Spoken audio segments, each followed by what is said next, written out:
Okay, പോയിട്ട് വാ, അടിച്ച് പൊളിക്കാം അവിടെ പോയിട്ട്. പിന്നെ ടാറ്റാ, ബൈ. ഹായ്. അപ്പോൾ നമ്മുടെ ലിൻഡ പറഞ്ഞ പോലെ ഞാൻ ചെറിയൊരു യാത്ര പോവാണ്.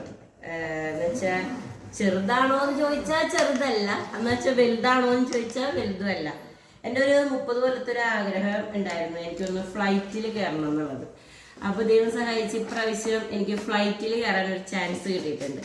അത് എവിടേക്കാന്നല്ല, അത് നിങ്ങളൊന്ന് കമൻറ്റ് ചെയ്യുക, ബാക്കിയുള്ളത് നമുക്ക് വഴിയെ മനസ്സിലാവും.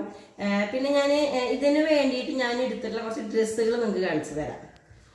ഇത് കണ്ടോ, മറ്റേ കമ്പിളി പോലത്തെ ഡ്രസ്സുകളാണ്. അപ്പോൾ നമുക്ക് എല്ലാവർക്കും ഏകദേശം ഉദ്ദേശിച്ചിട്ടുണ്ടാവും ഞാൻ എവിടേക്കാണ് ട്രിപ്പ് പോണേന്നുള്ളത്. അതെ, ശരിയാണ്, തണുപ്പുള്ളൊരു സ്ഥലത്തേക്കാണ്. അത് ഫ്ലൈറ്റ് കയറി പോണതാണ്. അപ്പം അതിന് വേണ്ടിയിട്ട് ക്യാപ്പൊക്കെ ഉണ്ട്, ക്യാപ്പ്, സോക്സ്, പിന്നെ കയ്യും ഇടാനുള്ള ഗ്ലൗസ്, അങ്ങനെ കുറേ സാധനങ്ങളൊക്കെ ഉണ്ട്. പിന്നെ കേട്ടോ ഫുള്ള് തണുത്തിടാൻ പറ്റിയ ഡ്രസ്സുകളാണ് എൻ്റെ കയ്യിലുള്ളത്. അപ്പോൾ നിങ്ങളൊന്ന് കമൻറ്റ് ചെയ്യട്ടോ ഞാൻ എവിടേക്കാണ് നാളെ പോണേന്നുള്ളത്. Okay, by.